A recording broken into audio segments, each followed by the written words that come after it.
A noble savage is a literary stock character who embodies the concept of an idealized indigene, outsider, or other, who has not been corrupted by civilization, and therefore symbolizes humanity's innate goodness. In English, the phrase first appeared in the 17th century in John Dryden's heroic play The Conquest of Granada, wherein it was used by the son of a Christian prince, believing himself a Spanish Muslim, in reference to newly created man. Savage, at that time, could mean wild beast, as well as wild man. The phrase later became identified with the idealized picture of nature's gentleman, which was an aspect of 18th-century sentimentalism. The noble savage achieved prominence as an oxymoronic rhetorical device after 1851, when used sarcastically as the title for a satirical essay by English novelist Charles Dickens,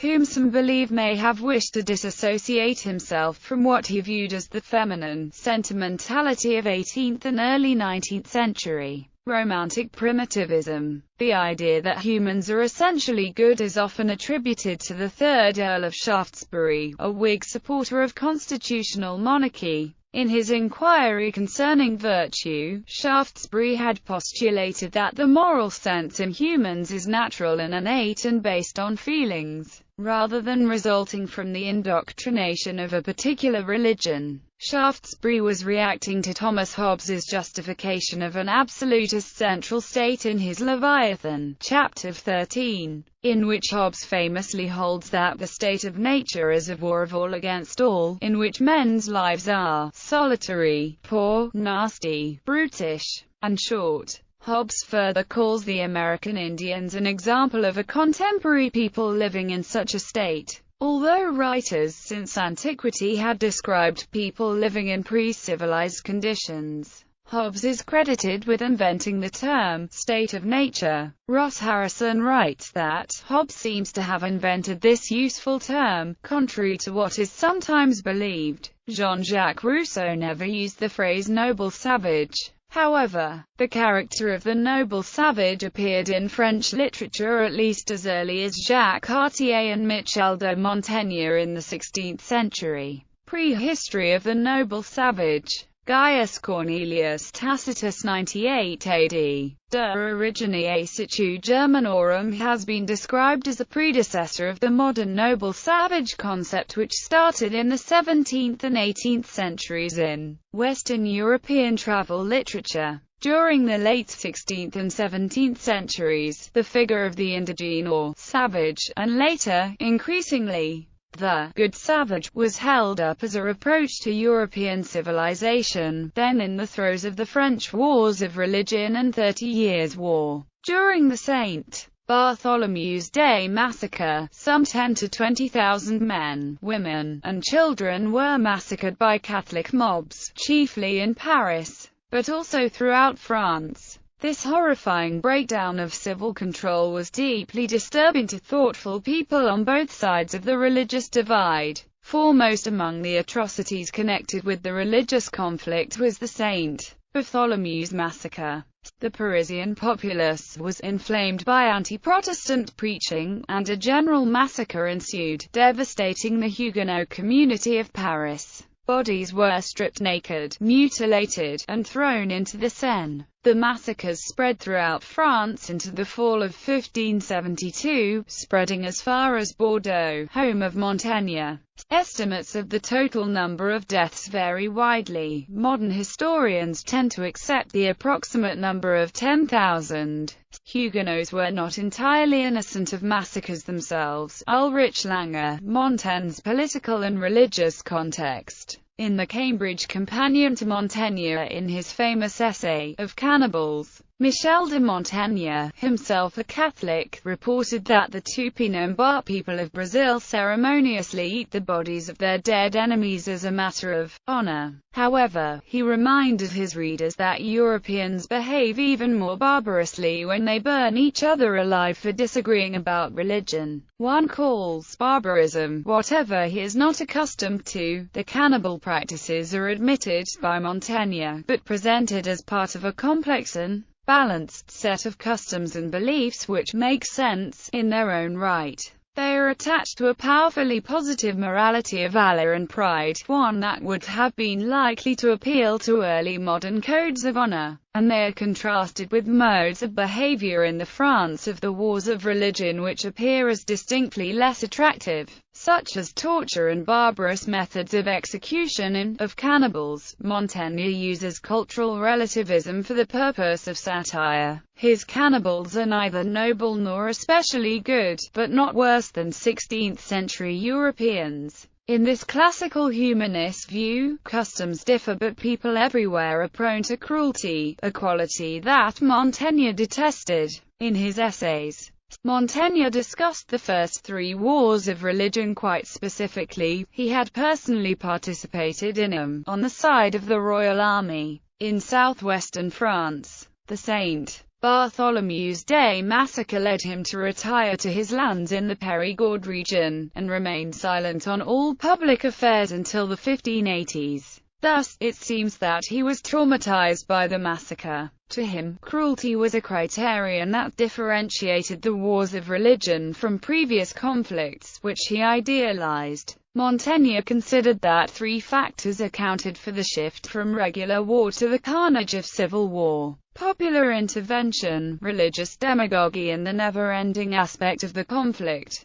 He chose to depict cruelty through the image of hunting, which fitted with the tradition of condemning hunting for its association with blood and death, but it was still quite surprising, to the extent that this practice was part of the aristocratic way of life. Montaigne reviled hunting by describing it as an urban massacre scene. In addition, the man-animal relationship allowed him to define virtue, which he presented as the opposite of cruelty, as a sort of natural benevolence based on personal feelings. Montaigne associated the propensity to cruelty toward animals with that exercised toward men. After all, following the St. Bartholomew's Day massacre, the invented image of Charles IX shooting Huguenots from the Louvre Palace window did combine the established reputation of the king as a hunter, with a stigmatization of hunting, a cruel and perverted custom, did it not? David L. Ken. Massacres during the Wars of Religion. The treatment of indigenous peoples by the Spanish conquistadors also produced a great deal of bad conscience and recriminations.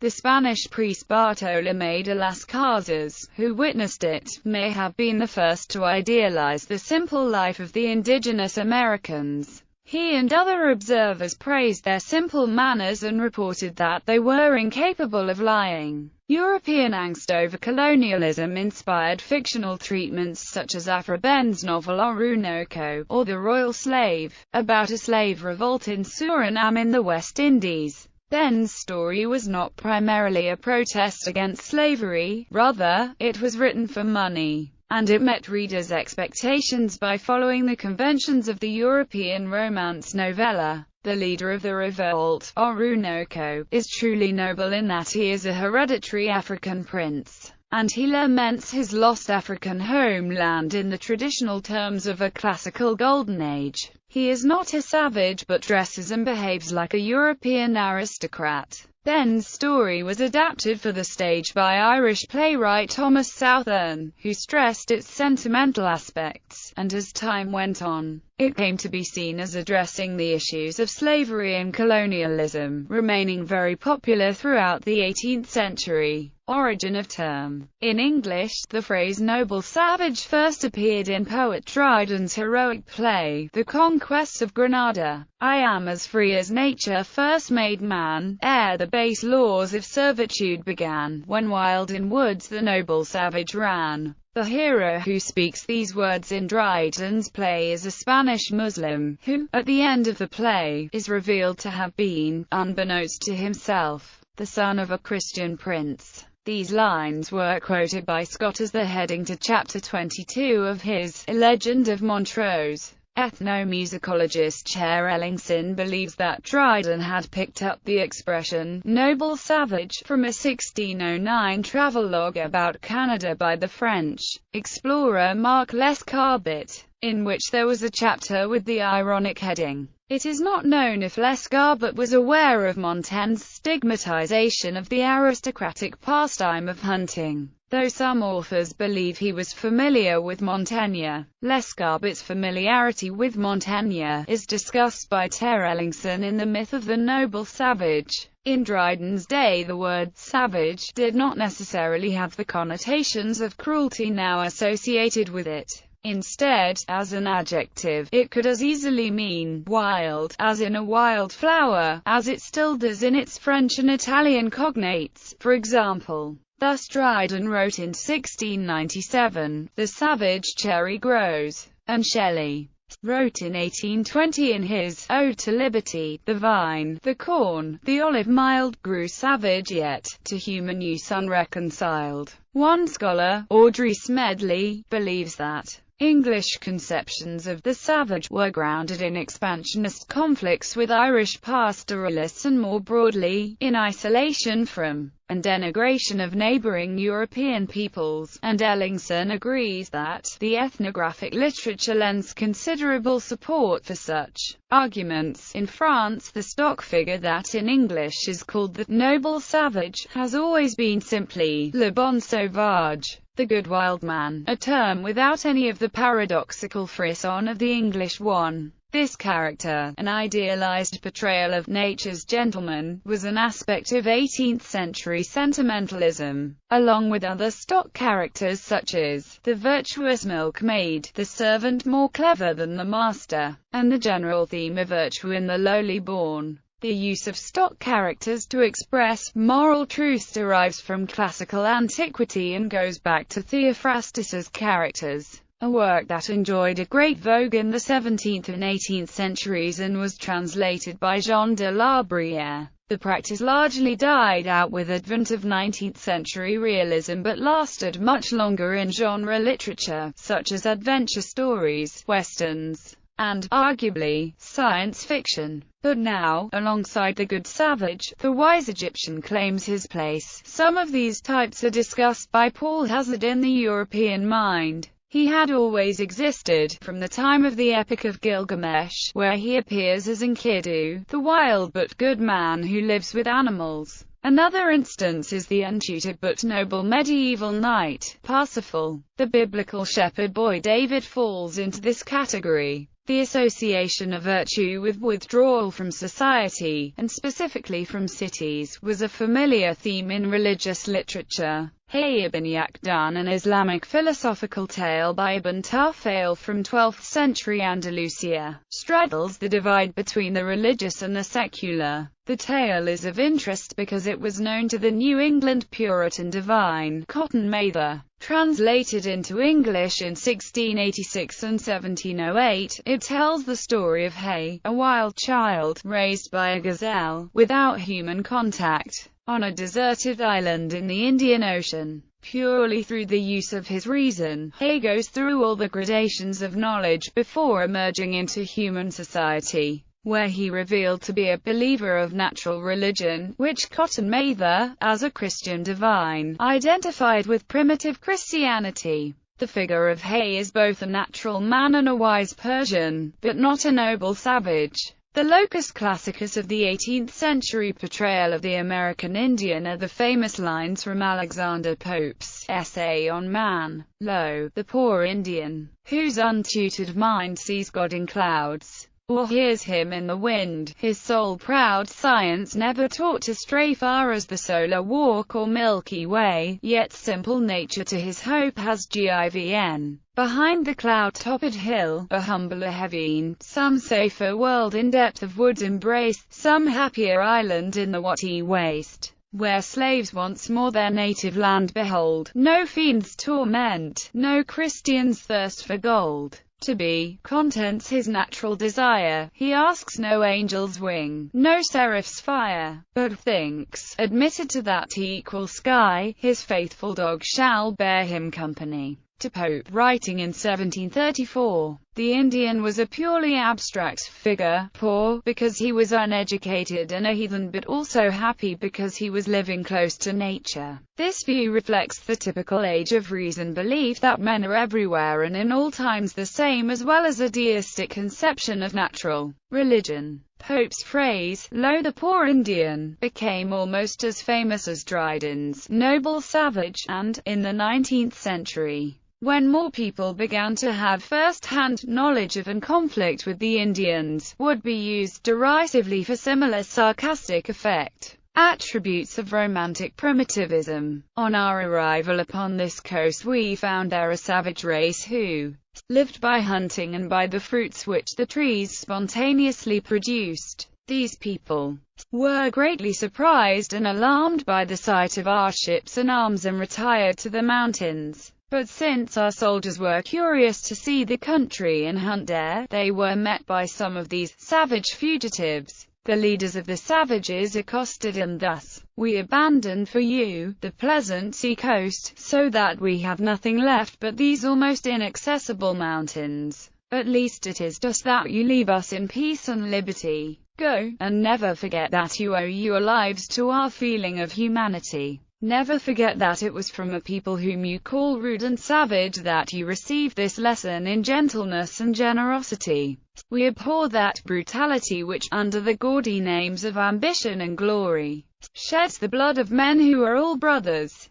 We value health, frugality, liberty, and vigor of body and mind, the love of virtue, the fear of the gods, a natural goodness toward our neighbors, attachment to our friends, fidelity to all the world, moderation in prosperity, fortitude in adversity, courage always bold to speak the truth, and abhorrence of flattery. If the offended gods so far blind you as to make you reject peace, you will find, when it is too late, that the people who are moderate and lovers of peace are the most formidable in war." Fanal, The Adventures of Telemachus in the 1st century AD. Sterling qualities such as those enumerated above by Fanal had been attributed by Tacitus in his Germania to the German barbarians, in pointed contrast to the softened, Romanized Gauls. By inference, Tacitus was criticizing his own Roman culture for getting away from its roots, which was the perennial function of such comparisons. Tacitus's Germans did not inhabit a golden age of ease but were tough and inured to hardship, qualities which he saw as preferable to the decadent softness of civilized life. In antiquity this form of hard primitivism, whether admired or deplored, coexisted in rhetorical opposition to the soft primitivism of visions of a lost golden age of ease and plenty. As art historian Erwin Panofsky explains, there had been, from the beginning of classical speculation, two contrasting opinions about the natural state of man, each of them, of course, a Gegen construction to the conditions under which it was formed. One view, termed soft primitivism in an illuminating book by Lovejoy and Bowers, conceives of primitive life as a golden age of plenty, innocence, and happiness, in other words, as civilized life purged of its vices. The other, hard form of primitivism conceives of primitive life as an almost subhuman existence full of terrible hardships and devoid of all comforts, in other words, as civilized life stripped of its virtues. Erwin Panofsky, art historian in the 18th century. The debates about primitivism centered around the examples of the people of Scotland as often as the American Indians. The rude ways of the Highlanders were often scorned, but their toughness also called forth a degree of admiration among hard primitivists, just as that of the Spartans and the Germans had done in antiquity. One Scottish writer described his Highland countrymen this way: "They greatly excel the Lowlanders in all the exercises that require agility. They are incredibly abstemious, impatient of hunger and fatigue, so steeled against the weather, that in travelling, even when the ground is covered with snow, they never look for a house, or any other shelter but their plaid, in which they wrap themselves up, and go to sleep under the cope of heaven." Such people, in quality of soldiers, must be invincible.